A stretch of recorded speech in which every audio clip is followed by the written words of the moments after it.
मतदारसंघामधून ते निवडून आलेले आहेत। सुनील मणी तिवारी यांनी एका प्रेसला मीडियाला बातमी देताना बाईट देताना असं स्पष्टपणे म्हटलेलं आहे की जय भीम हा गुन्हेगारांचा नारा आहे। हा जो आमदार आहे अत्यंत जातीवादी आमदार आहे। भारतीय जनता पार्टीचा एक आमदार जो संविधानिक पदावर आहे, हा आमदार जर असं म्हणत आहे तर भारतीय जनता पार्टी या ठिकाणी शांतपणे मूग गिळून गप्प आहे आणि या आमदाराचं ते समर्थन करतात।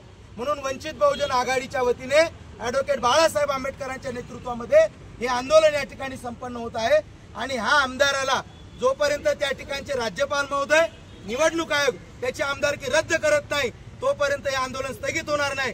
आणि आम्ही ह्या आंदोलनाच्या माध्यमातून भारतीय जनता पार्टीला सुद्धा जाब विचारतोय की भारतीय राज्यघटना तुम्ही या ठिकाणी शपथ घेऊन आमदारकीची शपथ घेत असता अशा प्रकारचे बेताल वक्तव्य करणारे आमदार तुम्हाला कसे काय चालू शकतात। म्हणून आम्ही या ठिकाणी त्या आमदाराच्या विरोधामध्ये जोडे मारो आंदोलन आम्ही या ठिकाणी घेतोय आणि पोलीस प्रशासनाला आम्ही विनंती केली होती की भारतीय जनता पार्टीच्या पुणे शहराच्या मध्यवर्ती कार्यालयापर्यंत आमचे आंदोलन घेऊन जाऊ द्या। संविधानिक पद्धतीने आम्ही आंदोलन करतोय, परंतु या ठिकाणी पोलीस प्रशासनाने आम्हाला मज्जाव केलेला आहे आणि इथंच आम्हाला रोखलेलं आहे। परंतु आम्ही हे आंदोलन थांबवणार नाहीये। आम्ही परत त्यांना विनंती करू आणि भारतीय जनता पार्टीच्या ऑफिसपर्यंत जाण्यासाठी आम्हाला जाऊ दिलं पाहिजे। संविधानिक पद्धतीने आम्ही जाणार आहोत अशा प्रकारची विनंती पोलीस प्रशासनाला करतोय। जय जय जय जय जय